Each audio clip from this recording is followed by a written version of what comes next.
दोस्तों आज का जो हमारा फर्स्ट क्वेश्चन है वो है सौंदर्य का अध्ययन क्या कहलाता है। तो सौंदर्य का जो अध्ययन आता है वो विज्ञान की किस शाखा के अंतर्गत आता है, तो ये आता है कैलोलॉजी के अंतर्गत। कैलोलॉजी के अंतर्गत सौंदर्य का अध्ययन किया जाता है। नेक्स्ट, रक्त अम्लता को ठीक करने के लिए प्लाज्मा की तुलना में अधिक सांद्रता में किसे मिलाया जाता है। तो रक्त अम्लता को ठीक करने के लिए प्लाज्मा की मात्रा में अधिक सांद्रता में जो मिलाया जाता है दोस्तों, वो मिलाया जाता है सोडियम बाइकार्बोनेट को। और सोडियम बाइकार्बोनेट को हम खाने का सोडा भी कहते हैं। तो मैं आपको बता दूं दोस्तों, आज की इस वीडियो में हम साइंस में बायोलॉजी से संबंधित महत्वपूर्ण क्वेश्चंस पढ़ेंगे जो आपके पिछले सभी परीक्षाओं में पूछे हुए, जैसे रेलवे, एसएससी या कोई भी एग्जाम हो, यूपीएससी सहित, उसमें अभी तक जितने भी बायोलॉजी के क्वेश्चंस पूछे हुए हैं वो सभी के सभी मैंने इस सीरीज में रखे हैं। अगर आप इस सीरीज को अच्छे से पढ़ लेते हो तो आप यकीन मानना इससे बाहर आपको कोई क्वेश्चन देखने को नहीं मिलेगा और ना ही आपको कोई किताब लेने की आवश्यकता होगी। तो आप सभी क्लासों को क्रम से अटेंड कर लेना और इन क्वेश्चंस को देखने के बाद आप कोई भी प्रैक्टिस सेट उठा लेना, आपको इनमें से क्वेश्चन देखने को मिलेंगे। तो चाहे तो इस बात को आप आजमा सकते हो इस वीडियो को पूरा एंड तक देखकर।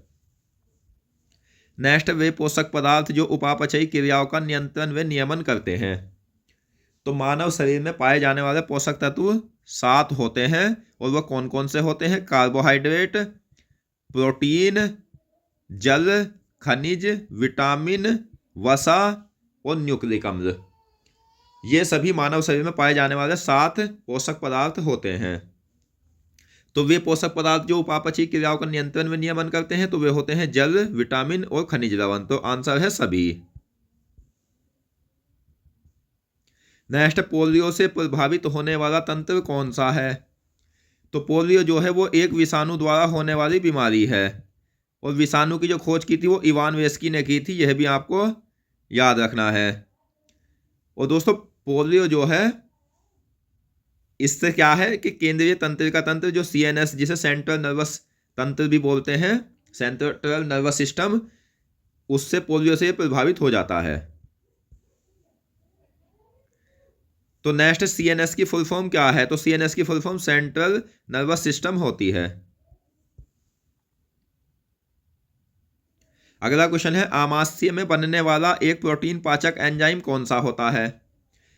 तो आमाशय में बनने वाला जो प्रोटीन पाचक एंजाइम होता है वो होता है पेप्सिन एंजाइम। और आमाशय क्या है, आहार नाल का एक भाग होता है। आमाशय की लंबाई 30 सेंटीमीटर होती है, यह भी आपको याद रखना है। पौधों के लिए सबसे अच्छा उर्वरक कौन सा होता है।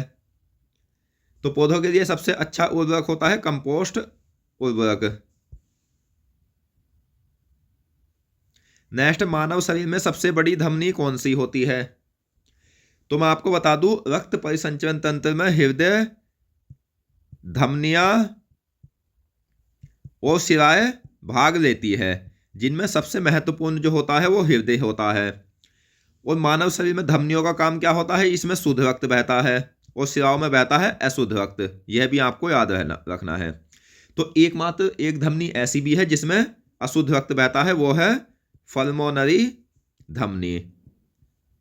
और दोस्तों एक शिरा ऐसी है जिसमें शुद्ध रक्त बहता है, वो है पल्मोनरी शिरा। तो आपको याद रखना है कि सबसे बड़ी धमनी की अगर बात करें तो ये होती है महाधमनी। नेक्स्ट, कौन आंखों को एक विशिष्ट रंग प्रदान करता है। तो आंखों को जो एक विशिष्ट रंग प्रदान करता है वो करता है आइरिस, जिसे पुतली भी कहा जाता है। दोस्तों अगर आपको वीडियो पसंद आ रही है तो प्लीज़ इस वीडियो को लाइक करें और साथ ही अगर आप हमारे चैनल पर नए हैं तो हमारी मेहनत अगर आपको पसंद आ रही है तो हमारे चैनल को सब्सक्राइब भी करें। अगला क्वेश्चन, भोजन का अधिकांश पाचन कहाँ संपन्न होता है। तो भोजन का जो अधिकांश पाचन संपन्न होता है वो होता है छोटी आंत में। छोटी आंत जो होती है वो 20 फीट लंबी या 7 मीटर लंबी होती है, यह भी आपको याद रखना है। और पाचन तंत्र में जो सबसे महत्वपूर्ण अंग होता है वो छोटी आंत ही होती है। नेक्स्ट, रक्त का थक्का बनाने के लिए क्या आवश्यक होता है। तो रक्त का थक्का बनाने के लिए आवश्यक होता है प्लेटलेट्स। प्लेटलेट्स रक्त का थक्का बनाने के लिए आवश्यक होता है। और मैं आपको बता दूं, रक्त 2 भागों में बटा होता है, पहला प्लाज्मा और दूसरा होता है दोस्तों रुधिराणु। रुधिराणु के अंतर्गत क्या क्या आते हैं? तो रुधिराणु में आते हैं आरबीसी, डब्ल्यूबीसी और प्लेटलेट्स। अब आरबीसी जो होती है इसका निर्माण होता है अस्थि मज्जा में और मृत्यु होती है प्लीहा में। आरबीसी का जीवन काल होता है 120 दिन। डब्ल्यूबीसी जो होती है और आरबीसी का जो आकार होता है वो गोलाकार होता है। डब्ल्यूबीसी दोस्तों आकार बदलने के लिए प्रसिद्ध है, इसका आकार अमीबा की तरह होता है। और प्लेटलेट्स जो है, प्लेटलेट्स का रक्त में काम होता है रक्त का थक्का बनाना, यानी अगर प्लेटलेट्स की कमी हो जाए तो रक्त का थक्का नहीं बनेगा, रक्त बहता रहेगा। तो ये प्लेटलेट्स की जो कमी आती है सबसे ज़्यादा वो डेंगू बुखार में आती है, ये भी आपको याद रखना है।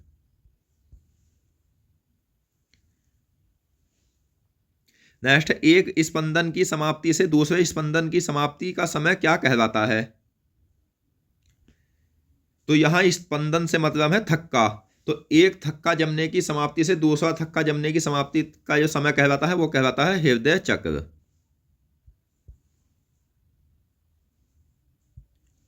नेक्स्ट, विश्राम अवस्था में एक वयस्क मनुष्य औसतन कितनी बार सांस लेता है 1 मिनट में?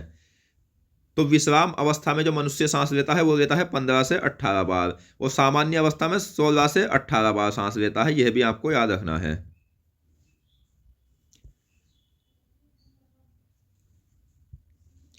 अगला क्वेश्चन है, इंसुलिन का स्राव कौन करता है? तो इंसुलिन क्या है? सबसे पहले इंसुलिन के बारे में जानते हैं। तो इंसुलिन है एक जंतु हार्मोन और इंसुलिन का निर्माण कहाँ होता है? अग्नाशय की बीटा कोशिका में। और अग्नाशय दोस्तों छोटी आंत के यू आकार वाले भाग में स्थित एक पीले रंग की ग्रंथि होती है और अग्नाशय में अगर कुछ कमी आ जाए तो इंसुलिन का निर्माण कम होगा, जिसकी वजह से मधुमेह यानी डायबिटीज रोग हो जाता है। क्योंकि इंसुलिन का कार्य शरीर में उपस्थित यानी रक्त में उपस्थित ग्लूकोज की मात्रा को कंट्रोल करना है और इंसुलिन की कमी आ जाएगी तो ग्लूकोज की मात्रा बढ़ जाएगी, जिसके कारण डायबिटीज रोग हो जाएगा।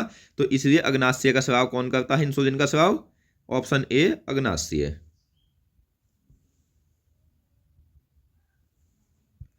अगला क्वेश्चन है, मानव मस्तिष्क का वजन कितना होता है?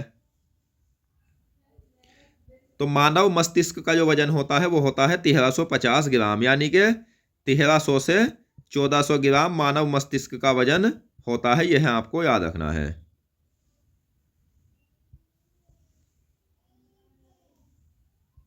अगला क्वेश्चन, हृदय गति सबसे ज्यादा किसमें होती है?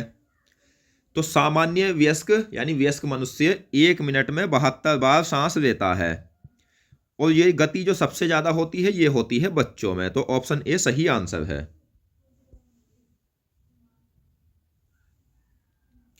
नेक्स्ट, पानी से डरने वाले व्यक्ति को कौन सा रोग होता है? तो पानी से डरने वाले व्यक्ति को होता है हाइड्रोफोबिया।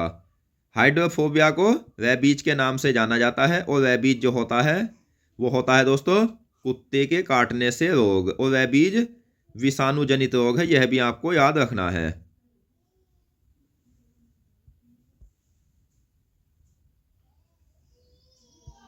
अगला क्वेश्चन, छोटी आंत लगभग कितनी लंबी होती है? तो ये होती है 20 फीट लंबी या 7 मीटर लंबी, यह भी आपको याद रखना है।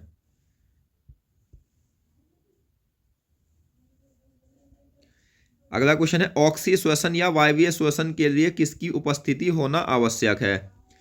तो मैं आपको बता दूं, मानव शरीर में श्वसन क्रिया जो होती है वो 3 भागों में संपन्न होती है। एक तो होता है ब्राहा श्वसन, एक होता है अंतः श्वसन और एक होता है गैसों का परिवहन। तो दोस्तों ये जो ऑक्सी श्वसन या वायवीय श्वसन होता है ये ब्राहा श्वसन के अंतर्गत आता है। ब्राहा श्वसन में क्या होता है? ऑक्सीजन मनुष्य ग्रहण करता है और कार्बन डाइऑक्साइड छोड़ता है। तो इसीलिए ऑक्सी श्वसन के लिए जो उपस्थिति आवश्यक होती है वो ऑक्सीजन की होती है। ऑप्शन बी सही आंसर है।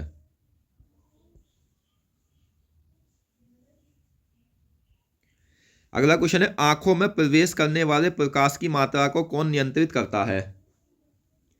तो आंखों में प्रवेश करने वाले प्रकाश की मात्रा को जो नियंत्रित करता है वो करता है आइरिस।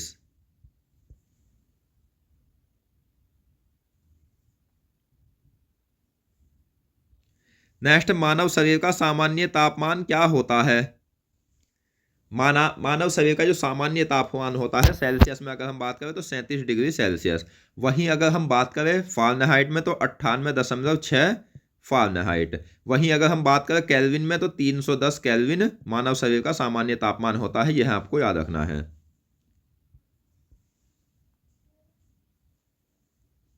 अगला क्वेश्चन है पोलियो के टीके की खोज किसने की थी? तो पोलियो के जो टीके की खोज की थी वो की थी जोनोक साल्क ने।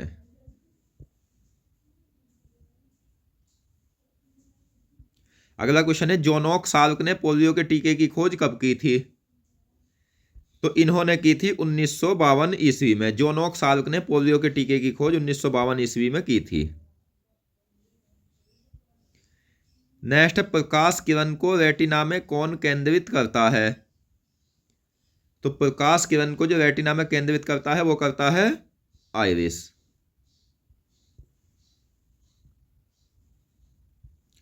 मस्तिष्क का वह हिस्सा जो सोचने वाला होता है। तो मैं आपको बता दूं मस्तिष्क 3 भागों में बटा होता है। वे कौन कौन से भाग होते हैं? अग्रभाग यानी अग्र मस्तिष्क, मध्य मस्तिष्क और पश्चिम मस्तिष्क। तो सोचने वाला जो हिस्सा होता है यानी सबसे मुख्य हिस्सा होता है अग्र मस्तिष्क। ऑप्शन ए सही आंसर है। उल्टी जैसी अनियंत्रित क्रियाओं को कौन नियंत्रित करता है? तो पश्चिम मस्तिष्क। यह भी आपको याद रखना है।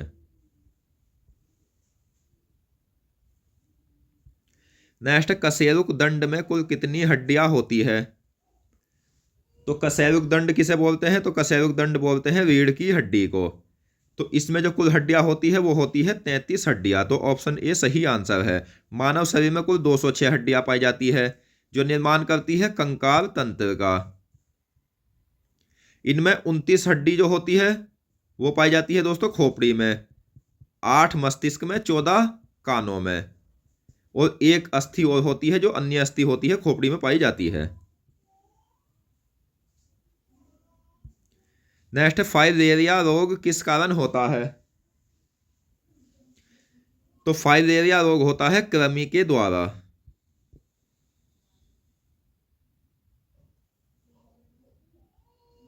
अगला क्वेश्चन, रेबीज का विषाणु किस तंत्र को प्रभावित करता है? तो रेबीज जो कुत्ते के काटने से होने वाला रोग है ये प्रभावित करता है नाड़ी तंत्र को। तो दोस्तों आज की इस वीडियो में हमने साइंस में बायोलॉजी से संबंधित महत्वपूर्ण क्वेश्चंस पढ़े और मैं आशा करता हूँ क्वेश्चंस आपको अच्छे से समझ आ गए होंगे। तो मिलते हैं नेक्स्ट वीडियो में। धन्यवाद।